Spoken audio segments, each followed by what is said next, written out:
سلسلة جديدة في حسابنا بعنوان عيش الغزالة الذهبية حول عمان.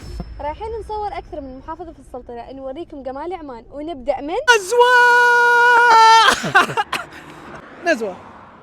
نزوة قلب عمان النابض، وأشهر أسواقها التراثية سوق نزوة. السوق يتميز بالفضة العمانية الأصلية، غير الفضة بتحصل بهارات، الصناعات اليدوية، وكل تفاصيل الماضي حاضرة قدامك. من السوق مباشرة نروح إلى قلعة نزوة، واحدة من أعرق القلاع في السلطنة. القلعة مكيفة بالكامل، ودخولها للعمانيين بريال ونص فقط. جايز، ريحة المكان ريحة نزوة، وما حد يعرف هذا الشيء إلا اللي في نزوة. ندخل سوق التمر. ضروري تدخلوا السوق لأنه حقيقي بتحصلوا كل أنواع التمور اللي تدوروا عليها. دور حد بس أسئلة والله. إيش الغداء المشهور اللي ما يعرفوه الناس بس نسويه في نزوة؟ الزرمبو. تعرفوا الزرمبو؟ ما أتوقع. سؤال، أهل نزوة يعرف الزرمبو؟ أكيد نعرفه، معروف. هذا عيش مقدم من عيش الغزال، طبخة مع الزرمبو. جزاك الله خير. بالعافية عليكم. عبارة عن عوال ونسوي فيه مالح ونستعمل فيه عيوش.